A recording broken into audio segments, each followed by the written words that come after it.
The night Colin Burrows returned to Briar Hollow, even the wind seemed to hold its breath, as if it already knew the fire that would follow. Welcome to the Velvet Murmurs, where every whisper hides a secret. I'm so glad you joined us for today's mystery. Before we begin, tell us in the comments where you are tuning in from. We love hearing from mystery lovers from all over the world. The family that burned in silence. Chapter 1. The man who returned at midnight Briar Hollow was the sort of village that looked peaceful even when it wasn't. A cluster of whitewashed cottages, a crooked church spire, and hedgerows that curled like old cats around stone walls. It had a gentle charm, the sort that made visitors sigh with contentment, and yet Miss Marple, who was spending a fortnight with her old friend Mrs. Edgeley, sensed that beneath the calm lay a restlessness, like wind muttering before a coming storm. Mrs. Edgeley lived in a modest but cheerful house on Hawthorne Lane, a place filled with well-polished furniture and the smell of lavender sachets. She and Miss Marple had been enjoying a quiet evening of knitting and conversation when the peaceful stillness was broken by the distant sound of a dog barking sharply and repeatedly. "That'll be Samson again," Mrs. Edgeley said, peering toward the window with mild irritation. "He only barks like that when someone is out on the road at an hour they shouldn't be." Miss Marple glanced at the mantel clock. "It is rather late," she murmured. "Nearly midnight." Before Mrs. Edgeley could reply, there came another sound, the soft but deliberate crunch of footsteps on the frosty lane outside, followed by the creak of a cottage gate.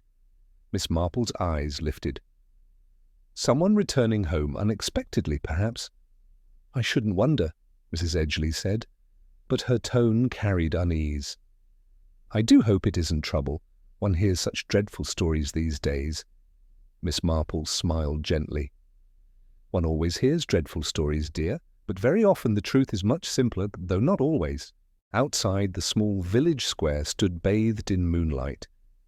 And across that square, at the very edge of Willowbend Road, sat a small two-story cottage with ivy clinging stubbornly to its stone walls. Burrows Cottage it was called, home to Colin Burrows, his wife Marjorie, and their two little ones, Lily and Peter. It was toward this cottage that the footsteps had gone. Miss Marple, rising with a subtle curiosity, moved toward the window. She saw a tall figure walk slowly up the narrow path, shoulders slumped, movements heavy. It was Colin Burrows, returned from his work overseas. But the way he moved made her frown. A man relieved to be home walked briskly. A man eager to surprise his family walked almost lightly. But this man walked like someone defeated. Miss Marple noted the details with her usual quiet precision. His coat sleeves were dusty, as though he had travelled far and fast. His face, even from the distance, looked drawn. He hesitated at the front door for an unusually long moment before unlocking it. Then he stepped inside and closed the door gently behind him. Too gently for a man returning, after nearly a year abroad. Mrs. Edgeley, who had joined her at the window, sighed. "Poor Colin, he's a good man, far too good for the lot of trouble life's given him." Miss Marple said nothing, but a faint crease formed on her brow. Trouble. That word struck her with an instinct she had learned never to ignore. By midday, silence fell heavily upon Briar Hollow. The fire brigade arrived too late. The cottage was a charred ruin. Colin Burrows and both children were gone. Only Marjorie, unconscious at the hospital, lingered between life and death. Villagers murmured theories. He must have gone mad. He returned home to settle scores with his wife. Must have been a family quarrel. Or an accident. Paraffin lamps are tricky things. Miss Marple listened quietly, hands folded, eyes lowered. But her mind was awake and alert. Something about the fire did not feel accidental, nor did it resemble a moment of madness. Colin Burrows had not looked like a man intending harm. He had looked like a man carrying a burden too great to speak of. and Marjorie's broken whisper clung to Miss Marple like smoke. It wasn't him. Not him. Which meant someone else had been there, hidden in the silence of the night, behind the closed door, and inside the Burrows family's private terror. Miss Marple straightened her back. A terrible tragedy had occurred, but tragedies rarely came without cause, and Miss Marple intended to find it. Chapter 2. Flames Before Dawn. Dawn had not yet broken. The sky lay in a deep, velvety blue, heavy with the last dreams of night. The village of Briar Hollow usually slept soundest during those early hours, when even the birds hesitated to sing. But on this morning, long before the sun rose, a sharp, unnatural glow flickered behind the trees on Willowbend Road, a glow that did not belong to dawn. It belonged to Fire Miss Marple, who had been lightly dozing in her guest bed, woke with the uncanny instinct of those who have lived long enough to recognize trouble in the air. A faint smell, acrid, bitter, unmistakable, drifted through the half-open window. Smoke. She sat up instantly. Moments later came the first scream, high-pitched, piercing, not the sound of a grown man, but of a terrified child. Then another, muffled, desperate. Miss Marple's feet were on the carpet before she fully realized she was moving. Downstairs, Mrs. Edgeley's voice quavered near the front door. "It's the Burrows house." "Oh, heavens! Jane, it's the Burrows house!" But Miss Marple was already outside, shawl thrown over her nightdress, her breath frosting in the cold dawn air. Briar Hollow, for all its charm, was not built for emergencies. People stumbled from their doors half-dressed, clutching lanterns and coats. The alarm bell near the church clanged wildly, calling villagers from sleep and safety toward danger. When Miss Marple reached Willowbend Road, the sight rooted her to the ground. Burrows' cottage, once a picture of modest simplicity, was ablaze. Flames curled like wicked tongues along the thatched roof. Smoke poured from the windows in thick, black swirls. The lower rooms glowed red-hot, pulsing like a creature alive with rage. Yet what froze Miss Marple more than the fire was the cottage door, bolted from the inside. Men were already hammering at it with their shoulders and boots. Mr. Fletcher shouted, Colin, open the door, man!" But no lock clicked, no hand turned the handle. Only the sound of frantic banging echoed through the roar of flames. Then came the screams again, weaker now, choked by smoke. Miss Marple clutched her shawl. She felt the terrible helplessness of someone watching life slip away just out of reach. "Why is it bolted?" someone cried. "Was it an accident? Or did he—" Villagers exchanged looks filled with fear and suspicion. Miss Marple's eyes, however, narrowed with a sharper thought. People in panic rarely bolt doors behind them. Something was not right. The heat grew unbearable as the men threw themselves again and again at the door. A window pane shattered with a crack, spilling sparks outward like fireflies from hell. Miss Marple scanned the cottage walls, the ground, the windows, searching not for the obvious, but for the overlooked. There, a shadow in the upper window, a small movement, a child's hand. "Lily!"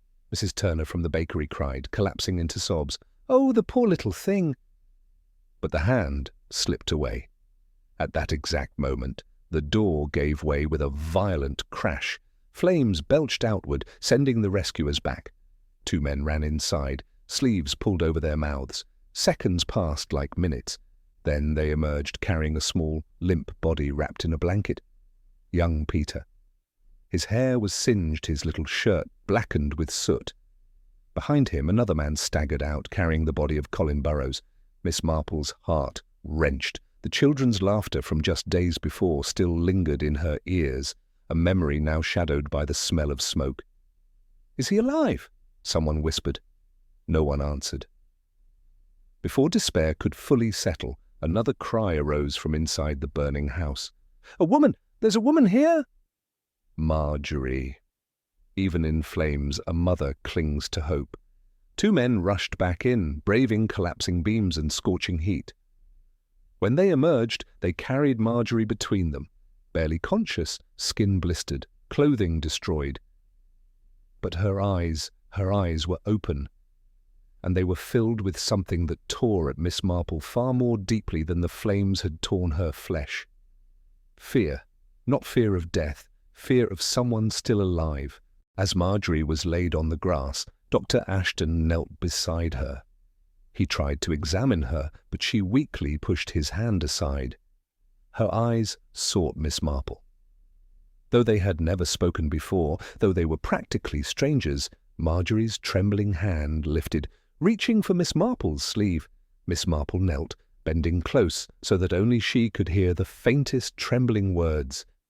"It wasn't Colin." The wind carried away the rest, but Miss Marple had heard enough. Not Colin. The villagers believed Colin had gone mad, that he had set the fire, that the shame of something, perhaps a marital quarrel, had broken him. But Marjorie's dying whisper tore that theory apart. If not Colin, then who? Miss Marple glanced at the scorched doorway, at the bolted lock, at the overturned chair visible within, at the smear of ash along the stone threshold. Someone had come to this house before dawn. Someone the family feared. Someone Marjorie believed capable of horror. And someone who had made sure the family could not escape. By mid-morning, the fire brigade arrived to extinguish the last of the flames. Only a skeleton of the cottage remained, its beams jutting outward like broken bones. Villagers stood in small huddles, speaking low. I heard Colin came back furious. No, I heard Marjorie confessed something before he returned. Maybe it was an accident. A bolted door is no accident. Rumours spread quickly, but the truth walked slower. Miss Marple observed it all with a quiet gaze. She had seen tragedy before, but something about this one felt deeply wrong, not random, not impulsive, deliberate. Fire, after all, is an old friend to those who wish to destroy evidence, and silence is the weapon of those who wish to hide guilt. She scanned the faces gathered around. Neighbours, friends, helpers. Among them were people crying sincerely, and others merely watching. Some with pity, some with fright, and one or two with something colder. A flicker of guilt, a hint of calculation, a satisfaction too well hidden for ordinary eyes to see, but not hidden from Miss Marple. As the ambulance carriage rattled toward St. Luke's Hospital, Marjorie hovered between life and death. Miss Marple knew her window for speaking. The truth was fading fast. "She will want to talk," Miss Marple murmured to Dr. Ashton. "You must allow her, even if she appears weak." The doctor nodded gravely. Mrs. Edgeley placed a shaking hand on Miss Marple's arm. "Oh, Jane, what sort of evil must one carry inside to destroy a whole family?" Miss Marple's blue eyes hardened with sorrow. "The sort," she said quietly, "that grows when good people suffer in silence." She glanced once more at the charred remains of the cottage, blackened, broken, smoking gently in the cold air. "But silence," Miss Marple added, "always leaves clues for those willing to listen." And Miss Marple was listening. More closely than anyone in Briar Hollow. Chapter 3. Her Last Whisper. The corridors of St. Luke's Hospital had the stale, echoing quiet that often follows great tragedy. It was still early morning, and the cold grey light filtered through the tall windows like a shroud. Nurses whispered. Footsteps softened themselves. A dreadful hush settled over the ward where Marjorie Burrows now lay. A hush made not of peace, but of waiting. Miss Marple, though bundled in a practical wool coat, felt a chill as she stood outside Marjorie's room. She was not a woman easily shaken, but the memory of Marjorie's whisper from the fire, "It wasn't Colin," had taken hold of her mind like a thorn that refused to be ignored. "Jane," Mrs. Edgeley murmured beside her, "are you quite sure you wish to go in? It's not a pleasant sight." Miss Marple gave her friend a sad, steady look. "My dear, if there is something that poor woman wishes to say, it must be heard, and quickly." Inside, the room was dim, lit only by a shaded lamp. The air carried the faint scent of antiseptic and smoke, a reminder that the fire had reached even here. Dr. Ashton stood at the bedside, his face lined with fatigue.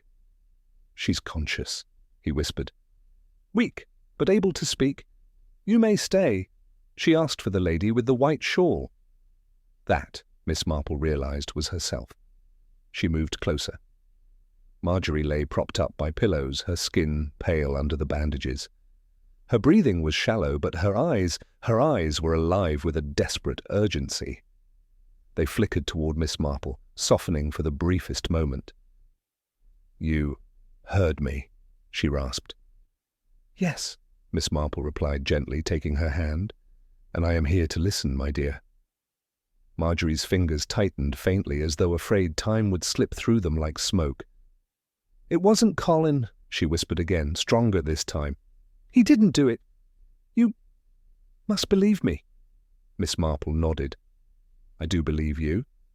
But perhaps you could tell me what you meant." Marjorie swallowed painfully. "Colin came home early because of what they sent him." "Who sent him?" Marjorie's eyes darkened with remembered fear. "Them." She breathed the word like a curse. Miss Marple leaned in as Marjorie haltingly and painfully began to speak. "It started months ago. First small things, a shadow by the gate, the sound of someone at the window after dark." She shivered. "Colin worked abroad. I was alone at night with the children. I imagined it." Her voice cracked. Miss Marple squeezed her hand reassuringly. "But then they found a way in, not into the house, into my life." Miss Marple did not interrupt. Her face remained a picture of gentle patience, though her mind was racing. "They threatened me," Marjorie continued, "whispered through the back window, left notes by the well, told me if I spoke a word the children—" Her breath broke into a sob that shook her fragile frame. Miss Marple's hand tightened protectively. "Oh, my dear, I should have gone to the police, I know, but they said they watched everything, and they proved it." Marjorie's eyes glazed with guilt. "They cornered me once, near the woods behind the cottage. Said if I did not keep quiet, if I did not obey, they would make me regret it. They knew when Colin sent money home. They knew when the children were ill. They knew things only someone close, someone nearby, could know." Miss Marple felt the first cold stroke of understanding. This was not random cruelty. This was knowledge-based, calculated terror. "Who were they?" she asked softly. Marjorie hesitated, then whispered 4 names. Baldwin Cooper, Terence Fielding, George Sutter, Mrs. Lydia Sutter. Miss Marple's expression did not change, but inside her mind a sharp click occurred, the sound of puzzle pieces beginning to find one another. Briar Hollow was a small place. She remembered Baldwin Cooper, the surly labourer who drank too much and smiled too little, Terence Fielding, who carried resentment like a badge, and George Sutter, a shadowy, unpredictable young man. Mrs. Lydia Sutter was a domineering matriarch with fingers in every pie. "And what did they want from you?" Miss Marple asked, gently. Marjorie's lip trembled. "To frighten me, control me, shame me. They would come, 1 or 2 at a time, outside my window, or leave threatening words on scraps of paper. They said the whole village would learn lies about me if I resisted. They said Colin would believe them." Miss Marple closed her eyes briefly. Cruelty often needs no grand motive. Power over the helpless is motive enough. "And did Colin, when he returned, did he believe them?" she asked softly. Marjorie's tears spilled over. No, he came home because someone, I don't know who among them, sent something to him. Something meant to break him." Her breath shuddered. "A letter, saying terrible things about me, about the children. Saying I had dishonoured him, that I—" Her voice dissolved again. Miss Marple stroked her hand with infinite tenderness. "But when he came home," Marjorie whispered, "and I told him everything," he cried, I had never seen him cry. He said he wouldn't let them win, that he'd talk to them himself, that he'd tell them he knew the truth. Miss Marple felt a sinking dread. A frightened woman may survive coercion, but a courageous man confronting cowards, that often ends badly. "What happened then?" she asked quietly. Marjorie's gaze fixed on the ceiling, as though replaying the night in her mind. "He spoke to them," she murmured. "I heard voices outside, low, angry. One of them, I recognized Baldwin's voice. He said, 'If the man wants proof, we'll give him proof.' Then everything went quiet." Miss Marple's stomach tightened. "And that night?" Marjorie nodded faintly. "I woke to the smell of smoke. Colin was already up, coughing, shouting for the children, but when he reached the door..." Her face twisted in remembered terror. It wouldn't open. "The bolt," Miss Marple whispered. "Yes, someone bolted it from the outside and the window were jammed."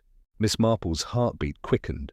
This was no sudden act of rage, and this was planned, cold-blooded, the work of someone who believed the family knew too much, or had defied them. "But why?" Miss Marple asked softly. "Why such cruelty?"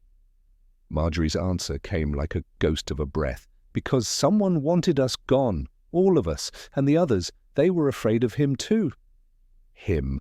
Miss Marple caught that single word like a spark in dry tinder. The others? Afraid. Meaning one among the four held true power. "One last thing," Marjorie whispered, gripping Miss Marple's hand with surprising strength. Colin saw something before the flames rose, a figure at the window, watching. He said... But her voice failed. Her breathing faltered. Dr. Ashton hurried forward. "Enough, Mrs. Burrows," he said firmly. "You must rest now." Marjorie's eyes fluttered weakly. She looked at Miss Marple one final time. "Find him?" And then she slipped into unconsciousness, leaving behind only the echo of her words. Not Colin. Him. Outside the hospital, a cold wind swept across the village green. Miss Marple stood very still, her soft eyes piercing the morning fog. She now knew the fire was no accident. Colin Burrows had not harmed his family. 4 villagers had tormented Marjorie. But only one held true command. Someone jammed the windows and bolted the door. Someone watched the fire from outside. Someone cruel, someone confident, someone accustomed to silence. Miss Marple tightened her shawl. This was not merely a village tragedy. This was murder. And Miss Marple intended, very quietly and very firmly, to find the mastermind behind the flames. Chapter 4. 4 Shadows in One. Village news in Briar Hollow travelled faster than reason ever could.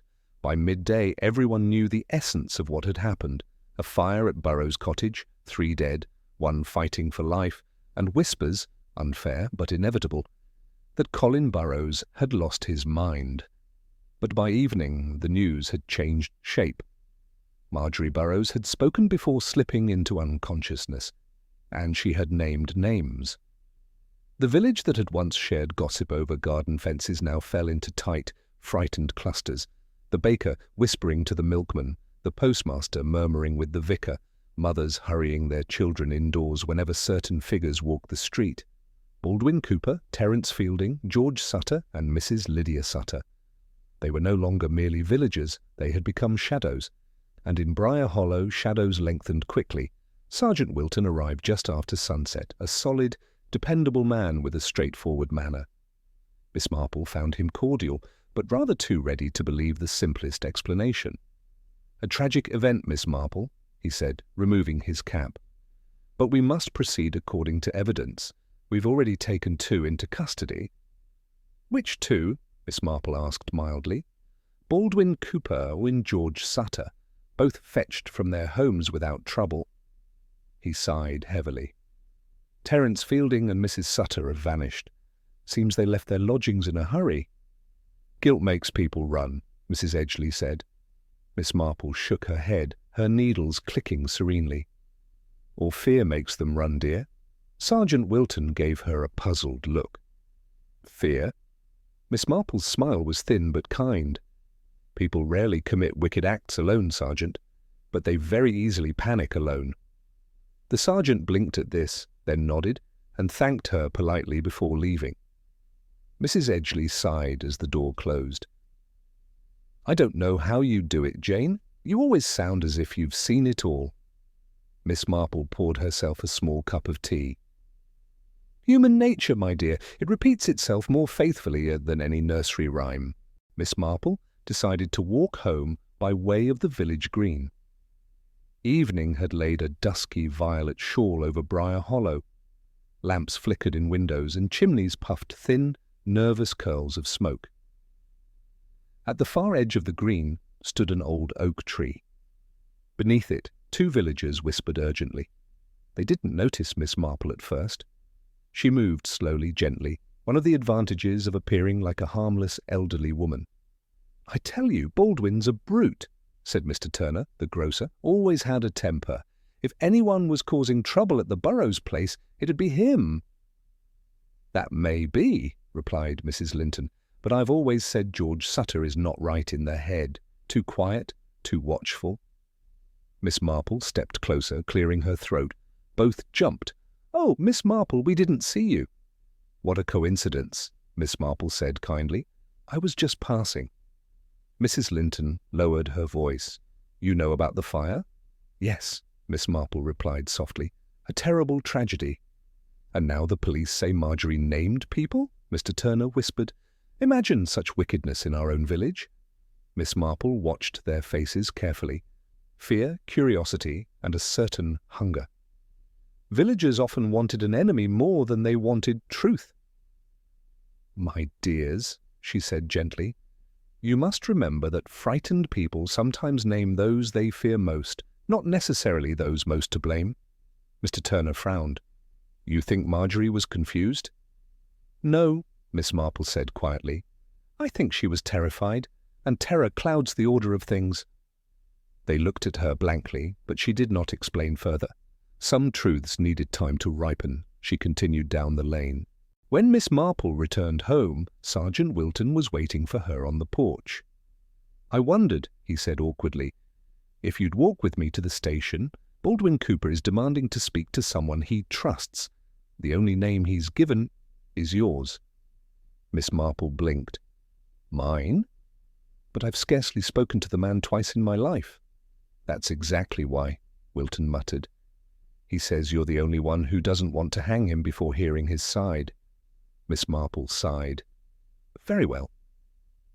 The police station was a single-room brick building lit by a stubborn little lantern. Baldwin Cooper sat inside, hands bound, clothes stinking of ale and smoke. His eyes were red-rimmed, not entirely from drink.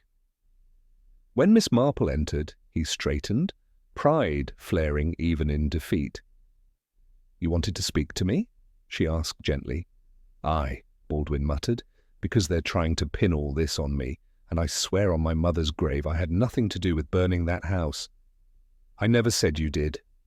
He exhaled shakily. "But you know something," Miss Marple continued. "Something Marjorie told you? Or something you saw?" Baldwin's jaw tightened. "Mrs. Sutter," he spat. "That woman, she's poison. She knows everyone's business, makes it her business to make others miserable." His hands trembled. "And that son of hers, George, he'd do anything she told him. Anything." "Were you part of the frightening of Marjorie Burrows?" Miss Marple asked softly. Baldwin's eyes darted away. "Not at first. It all started small with a bit of teasing, a joke gone wrong. Then Mrs. Sutter stepped in and turned it into something darker. We were fools, cowards." "Cowards do not always mean killers," Miss Marple said calmly. Baldwin swallowed. "But Mrs. Sutter, she doesn't fear the law, only losing control." Miss Marple's pulse quickened. That fit all too well. "And Terence Fielding?" she asked. Baldwin let out a dark laugh. "Terence follows whoever promises him importance. He's harmless alone, dangerous in a pack." Miss Marple read the shame in his eyes. "You regret your part," she said gently. He nodded once, But I swear, and I didn't bolt that door, and I didn't strike the match." Miss Marple believed him. Instinct told her Baldwin Cooper was guilty of cruelty, but not of the final act. Someone else had crossed a far darker line. On the way back, Sergeant Wilton frowned. "So, Baldwin points to Mrs. Sutter and her son?" "Not exactly," Miss Marple murmured. "He points to influence, and influence is often more dangerous than strength." "Meaning?" Miss Marple stopped under a street lamp, the light illuminating her thoughtful expression.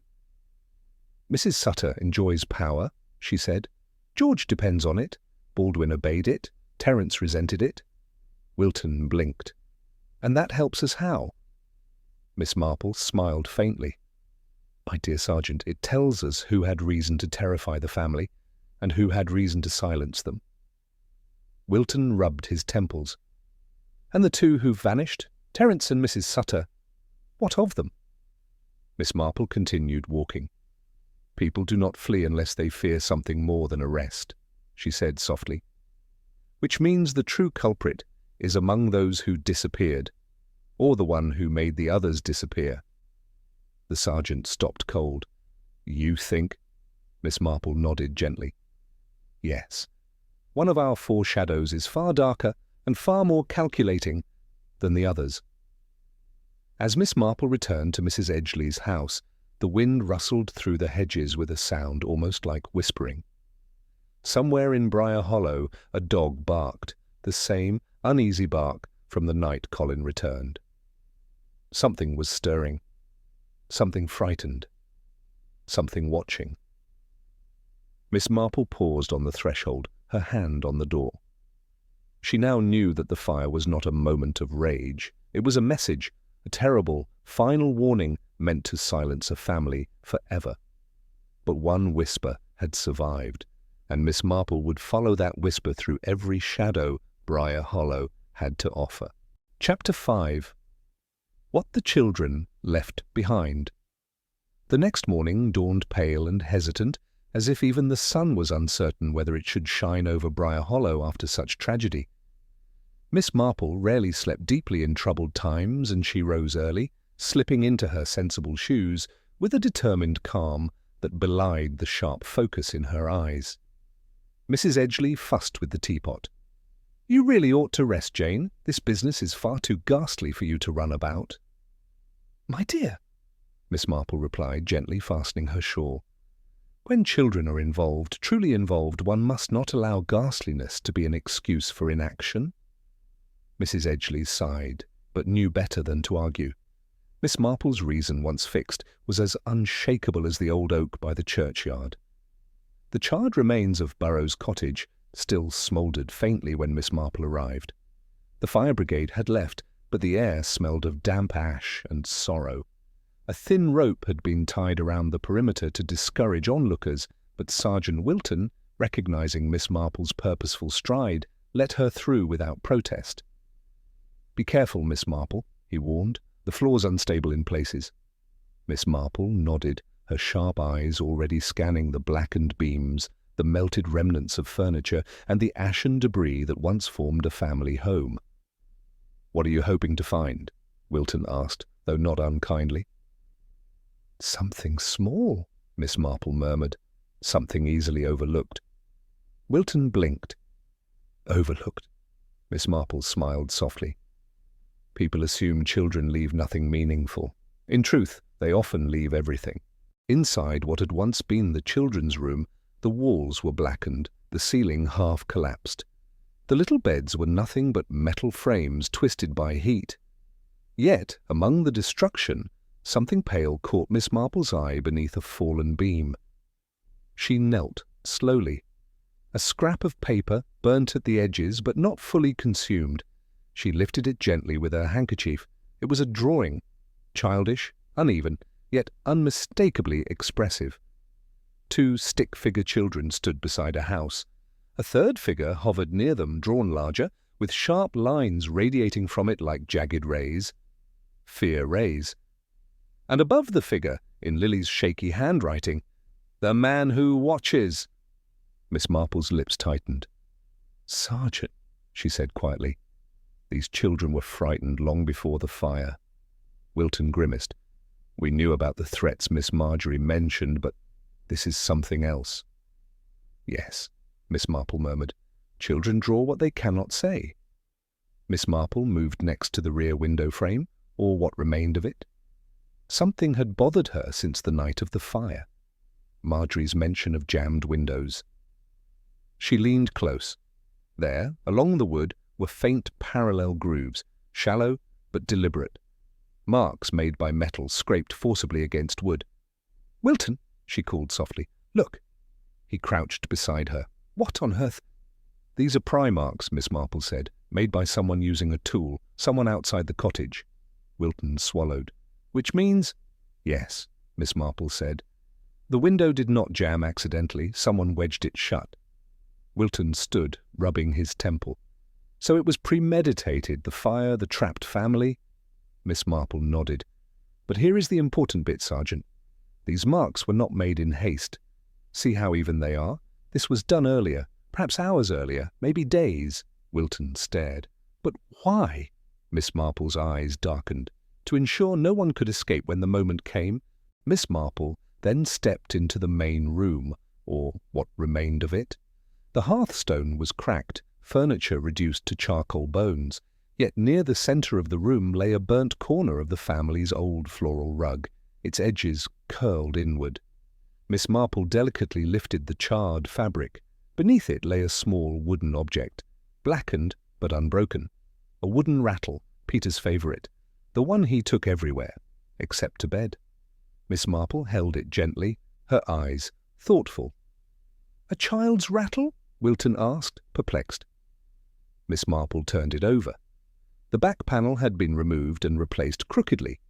Inside, something faint glimmered. Miss Marple reached in with tweezers, taken from her handbag, and lifted the object into the light. A small silver button. Unusual, ornate, almost like a cufflink. Wilton squinted. "I've seen something like that. Isn't this the sort of button from a hunting coat?" Miss Marple finished softly. "A gentleman's coat." Wilton frowned. "But none of our 4 suspects own such clothing." "No," Miss Marple said, her voice tightening. "But someone close to them does." She gazed at the button, her mind spinning. "Sergeant Wilton," she said quietly, "Peter didn't hide this toy frame. Someone else did, and they were in this cottage before the fire began." Wilton's face paled. "Meaning the culprit was inside the home beforehand?" Miss Marple nodded. "Yes. And Peter, bless his little heart, may have seen his mother's tormentor. Perhaps he found this button and hid it, sensing it was important." She swallowed. Children understand far more than adults ever notice. As they moved through the rubble, another object caught Miss Marple's eye. A scrap of paper stuck to a soot-covered wall, fluttering slightly in the cool morning breeze. She gently peeled it away. It was part of a notebook, faint writing, scorched, but legible enough. Miss Marple read it. "It cannot let her speak. She knows too much. Tonight or soon." Wilton exhaled sharply. "That's a threat note." Miss Marple shook her head. "Not a note, Sergeant. A torn page, torn deliberately, meaning the rest of the notebook still exists somewhere." "And this handwriting?" Wilton hesitated. Miss Marple finished quietly. "Yes, it's familiar. I've seen it in the parish records book." Wilton stiffened. "Mrs. Sutter sometimes copies lines for the church when the vicar is ill. It's her handwriting." "No," Miss Marple said gently. "It is someone imitating her handwriting, but not well enough for an observant eye." Wilton frowned. "You're saying—" "That someone wants us to think the mastermind is Mrs. Sutter, and that is precisely why we must not." Miss Marple stood among the ruins, holding the rattle and the sketch in her hand. A child's drawing, a forced window, a hidden button, a torn page deliberately planted. Clues left by innocence, clues overlooked by panic, clues pointing not to 4 shadows, but to one, and that one was framing another. Wilton looked overwhelmed. "Miss Marple, who would do such a terrible thing?" Miss Marple gazed toward the distant church tower, its bells silent in the solemn morning. "Someone," she said softly, "who feared the truth Marjorie might eventually speak. Someone who sought to silence her forever and make us chase the wrong culprit." Her eyes narrowed with a quiet, chilling certainty. "And now, Sergeant Wilton, now I know whose silence since Colin's return speaks loudest of all." Wilton stared at her. "You mean, you think you know who set the fire?" Miss Marple nodded once, very slowly. "Oh, yes," she whispered. "I believe I am beginning to understand exactly who burned this family in silence." Chapter 6. The Man Colin Feared. Most a cold wind swept across Briar Hollow as if the fire had stolen all the warmth from the village. In the pub, people spoke in unnaturally low voices.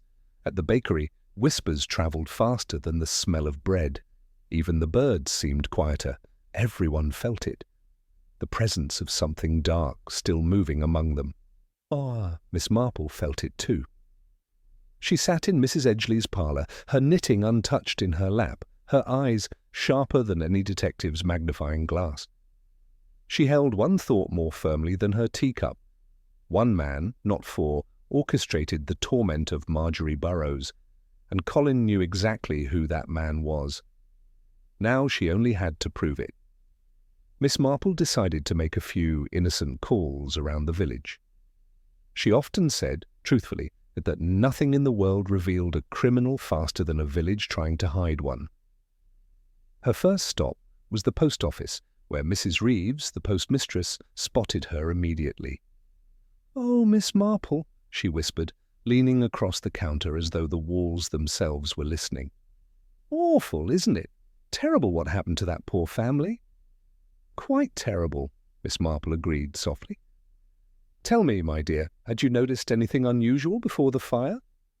Mrs. Reeves flustered.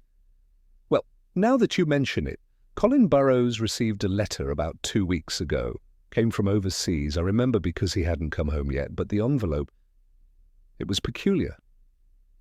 "In what way?" Miss Marple asked gently. Mrs. Reeves leaned closer. "Because it wasn't sealed properly, almost as if someone tampered with it. And the handwriting, it wasn't foreign at all. It looked local." Miss Marple's fingers tightened minutely. A letter meant to devastate Colin. A letter forged to look foreign, sent to break him. "Did you notice anything else?" Miss Marple asked softly. Mrs. Reeves hesitated. "Only that the morning after the letter arrived, I saw George Sutter leaving the post office before it opened." Miss Marple gave a measured nod. "Thank you, my dear. That's very helpful." But George Sutter, she knew, was not clever enough to forge handwriting, manipulate a family, coordinate terror for months, and frame others. No, this required a mind far more calculating. Miss Marple's next stop was the vicarage.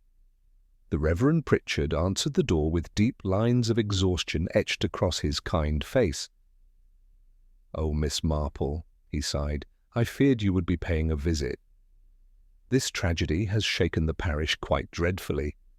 "Yes," Miss Marple said, stepping inside, "but there is something I must ask." She sat across from him near the fireplace. "Reverend, is there anyone in Briar Hollow who holds particular influence over the younger men? Someone who commands loyalty or fear?" The vicar rubbed his chin thoughtfully. "Well, Mrs. Lydia Sutter has always been an overbearing woman, but she isn't subtle enough for something so sinister." He sighed. "However, there is someone else." Miss Marple leaned in slightly. "Who, Reverend?" "Terence Fielding," he murmured. "The schoolmaster's nephew, a clever man, dangerously clever, the sort who believes he is owed respect simply for existing." Miss Marple's eyes flashed. "Terence Fielding, missing since the night of the fire." The vicar continued.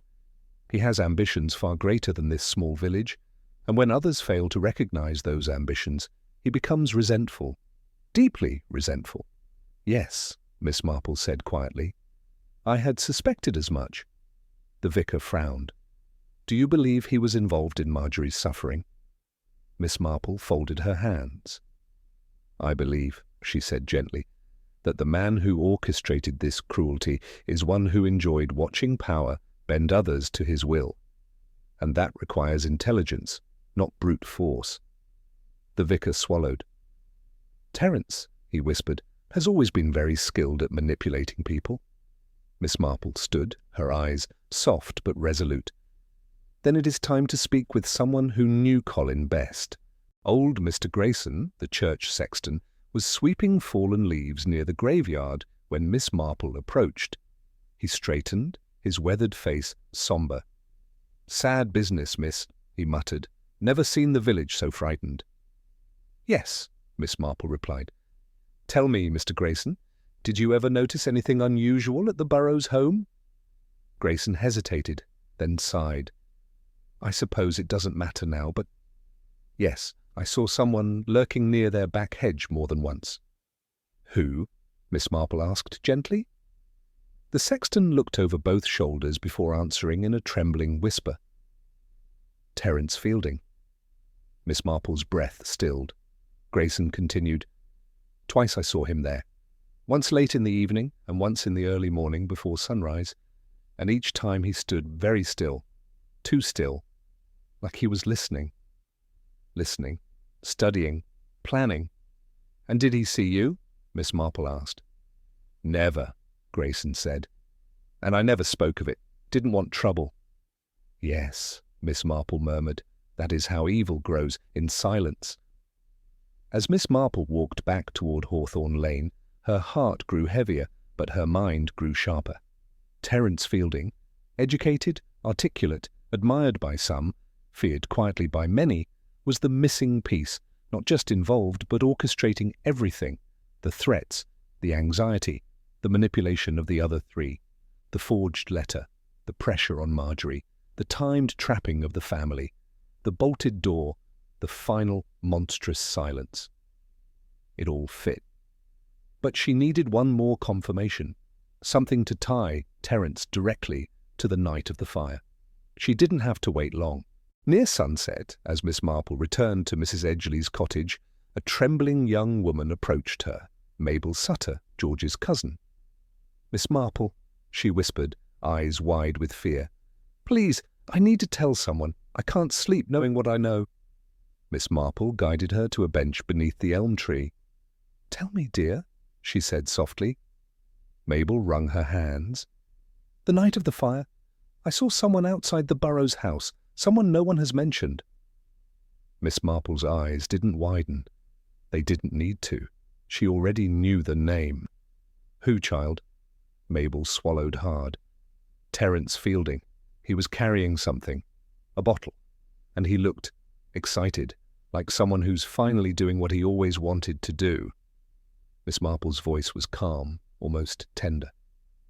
"Why didn't you tell the police?" "Because," Mabel covered her mouth, "because he saw me, and he said if I breathed a word, something worse would happen." Poor child, Miss Marple thought. Terror had muzzled her, just as it had muzzled Marjorie. Miss Marple took her hand. "You've done the right thing, my dear, and now I promise you, he will never harm anyone again." As the village lamps flickered on and Briar Hollow held its breath under a blanket of dread, Miss Marple sat by the window, thinking. Colin had returned early because he had learned the truth. He confronted the wrong people. He frightened them, and frightened men speak loudly. But Terence Fielding did not frighten. Terence silenced, and that silence killed a family. Miss Marple whispered to herself, "Terence, you're far cleverer than the others, but not nearly clever enough." Tomorrow, she knew, would bring the moment she confronted the murderer. Chapter 7. The Quiet Evidence. The day after Mabel Sutter's confession broke like a brittle piece of glass in Miss Marple's mind, she rose with a resolute calm. Something within her, a certain moral urgency, would no longer allow Briar Hollow to wander in fear and confusion. Today would be the day she gathered the last pieces, the quiet pieces, the ones the killer thought no one would notice. Miss Marple believed strongly in human nature. That wickedness could hide, yes, but it always left a thread somewhere for a careful observer to pick up. And she had been observing. Miss Marple's first stop was the postmaster's window. Mrs. Reeves handed her a small envelope, her fingers trembling. "It's just as you suspected," Mrs. Reeves whispered.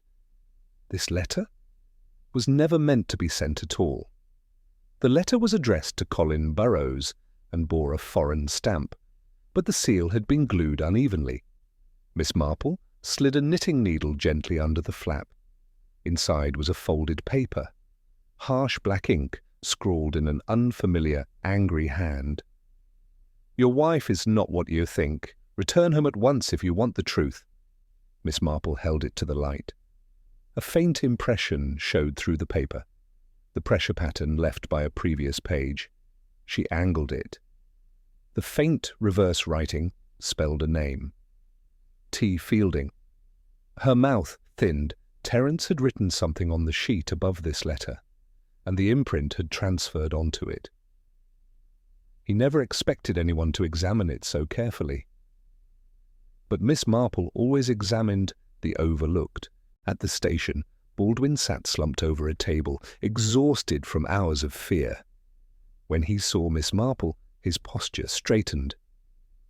"Have they found the others?" he asked hoarsely. "Not yet," Miss Marple said gently. "But I believe we are very close." She lowered her voice. "Baldwin, did Terence ever speak of Marjorie privately?" Baldwin's face darkened. He hesitated. "He liked controlling people," Baldwin muttered.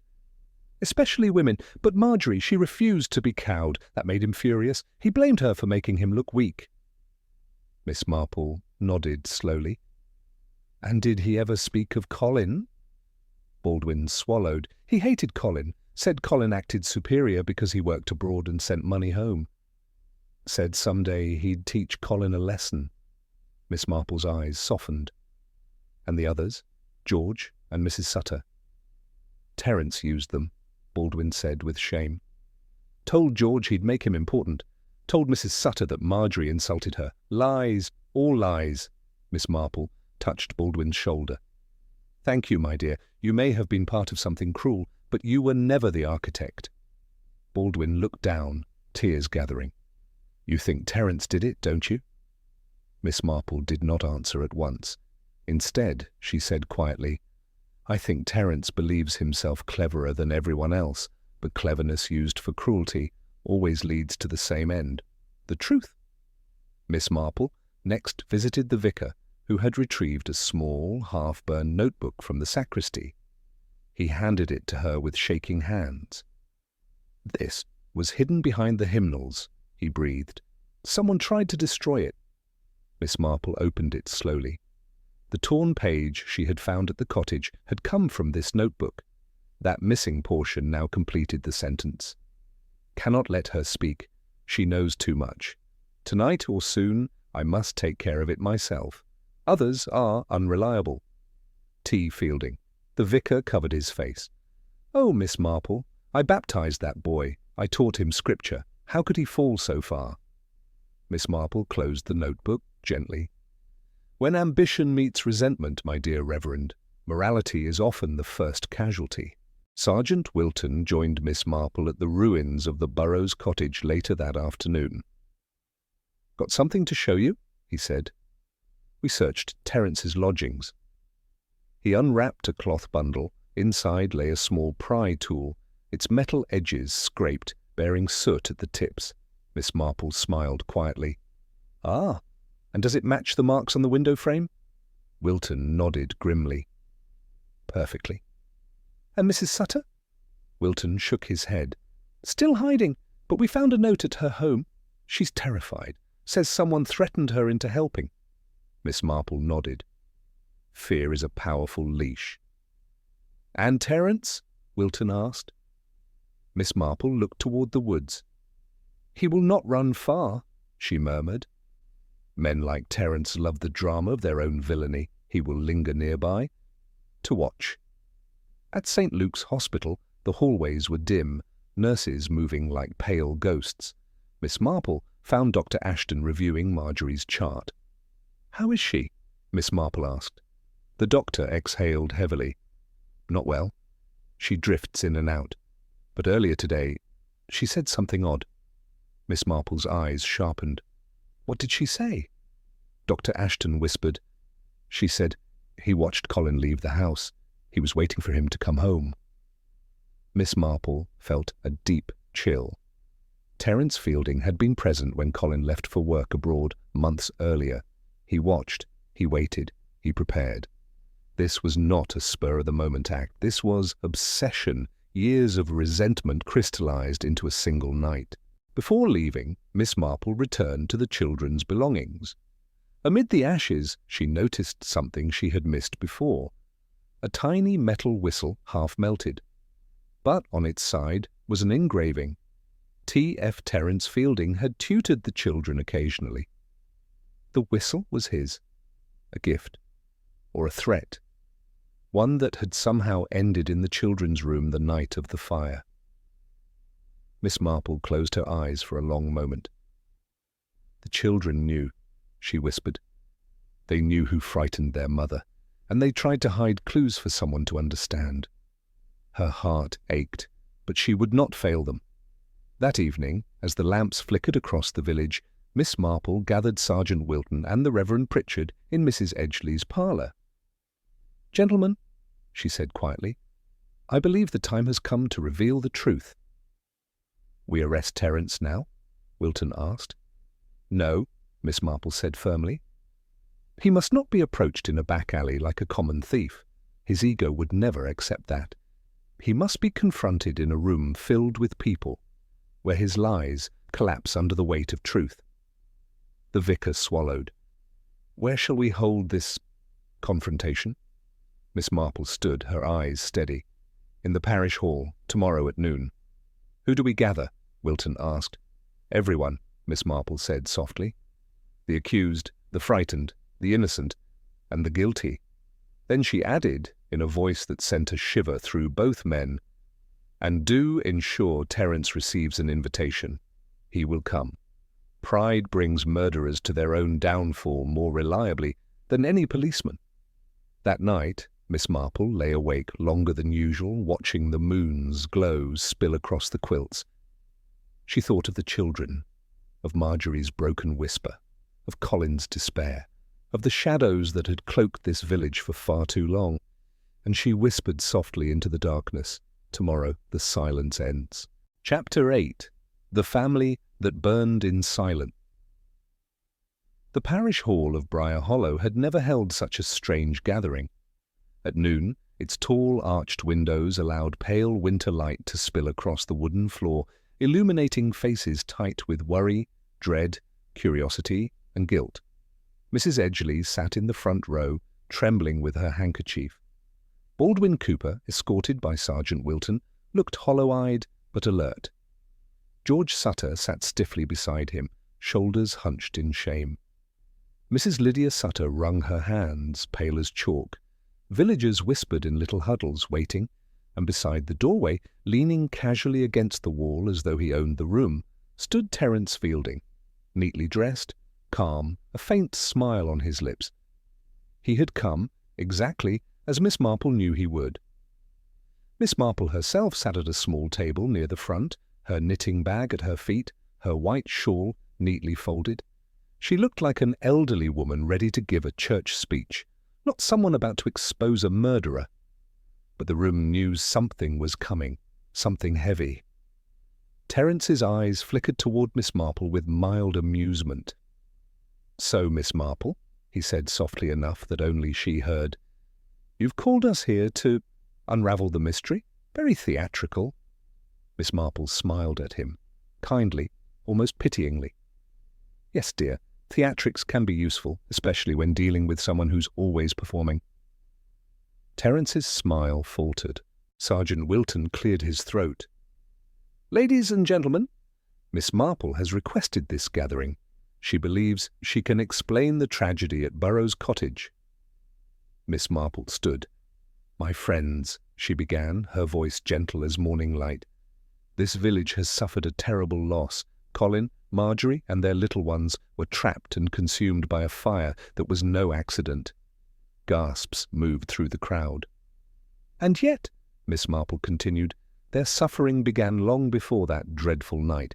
It began when certain villagers allowed malice and fear to rule their actions.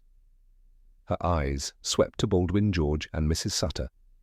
You three played a part in frightening Marjorie Burrows. Perhaps you believed it harmless at first. Mischief, gossip, pressure. But cruelty grows, my dears, and once grown, it devours. Baldwin's shoulders shook with shame. George looked ready to cry. Mrs. Sutter's chin dropped. But, Miss Marple said softly, you did not burn that house. The villagers stiffened. Only one of you had the ambition, the calculation, and the resentment needed to turn torment into murder. Her voice sharpened by a mere degree, just enough to still the entire hall. That person is Terence Fielding. The hall erupted, murmurs, shouts, shock. Terence's smile disappeared entirely. Now see here, he began, but Miss Marple raised a hand. Please, dear boy, allow me to explain your cleverness. First, Miss Marple said, Terence resented Colin Burrows bitterly. He believed Colin received admiration he himself deserved. A man working abroad, sending money home, supporting his family, it gnawed at Terence's pride. He said many times Colin acted superior, Baldwin added shakily. Yes, Miss Marple nodded, and resentment is a fertile ground for cruelty. Terence folded his arms, forcing a casual look. You have no proof. But I do, Miss Marple replied softly. The letter that summoned Colin home, Miss Marple said, lifting a sealed envelope, supposedly came from abroad. But the handwriting was local, painfully local. She held up a sheet of tracing paper. And the pressure marks on the page beneath spelled your initials. Your hand wrote it, Terence. Terence's jaw tightened. He came home distraught because of you, Miss Marple continued, because you planted lies to shatter his trust and force confrontation. The window, Miss Marple went on, was jammed days before the fire. Whoever did this was preparing. This required knowledge of the house and courage to act bold. She displayed the pry tool Sergeant Wilton had found. This tool matched the marks perfectly, found hidden in your lodging. Terence's colour drained slightly. And then, Miss Marple said, holding the half-burned notebook, your own handwriting betrayed you. She read aloud, cannot let her speak. She knows too much. Tonight or soon I must take care of it myself. Others are unreliable. T. Fielding. Mrs. Sutter whimpered. George lowered his head. Baldwin stared at the floor. You manipulated them, Miss Marple continued, feeding their insecurities, making them feel part of a secret, and when their usefulness ended, you framed them by planting clues. Terence sputtered. Lies! All lies! Miss Marple fixed him with a calm, devastating look. My dear Terence, you are very intelligent, but not enough to fool a housewife who has spent a lifetime observing human folly. She now lifted the scorched sketch, Lily's drawing of the man who watches. Children see truth before adults do. They drew you, Terence, tall, looming, always watching from the hedge. A gasp spread through the hall. Miss Marple then placed the rattle on the table. And Peter hid this button, a gentleman's silver coat button, engraved with your initials, T.F. The hall froze. This, Miss Marple said softly, was found under the rug. The boy hid it because he had seen you. Children protect what they know is wrong. Terence's hands clenched. Miss Marple's voice turned solemn. When Marjorie lay dying, do you know what she whispered? Terence swallowed. She said, it wasn't Colin. The crowd leaned in. And then, Miss Marple continued, she said something only the doctor and I heard. He watched Colin leave the house. He was waiting for him to come home. Her gaze locked with Terence's.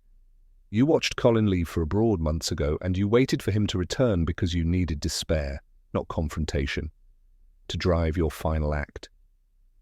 There was a long, terrible silence. Terence's face twisted, not into fear, but into fury, his mask slipping. "You foolish old woman," he hissed. "You think you understand power? You think—" Before he could finish, Sergeant Wilton stepped forward. "Terence Fielding," he said firmly, "you are under arrest for the murder of Colin, Marjorie, Lily, and Peter Burrows." Terence lunged, but Baldwin Cooper and George Sutter leapt up instinctively, grabbing him. He struggled wildly when a man whose carefully built world had come crashing down. "Let me go! They deserved it! They all—" But his words broke into incoherent rage as the sergeant handcuffed him. When Terence was taken away, the hall fell into stunned silence. Some cried, some prayed, some simply stared. Miss Marple sank slowly into her chair, drawing her shawl around her. Mrs. Edgeley hurried to her side. "Oh, Jane, you were magnificent." Miss Marple shook her head with gentle sadness. "No, my dear, there is no magnificence in exposing cruelty, only duty." The vicar placed a hand on her shoulder. "Thanks to you, the village may finally heal." Miss Marple looked toward the window where faint sunlight filtered in. "This village will learn," she said softly, "that silence feeds monsters. But courage, even the courage of children, can leave enough breadcrumbs for truth to follow." Days later, Miss Marple visited the fresh graves of Colin, Marjorie, Lily, and Peter Burrows. The earth was still soft, the flowers still bright. She placed a small posy of winter roses beside their headstone. "You tried so hard," she whispered, "but you were never alone." Then she walked away slowly, her steps light but her heart heavy, knowing she had done right, yet grieving for the innocence swallowed by one man's monstrous pride. Briar Hollow would remember this tragedy for generations, and they would whisper the same truth Miss Marple carried. The family did not burn in silence. They spoke, and someone finally listened.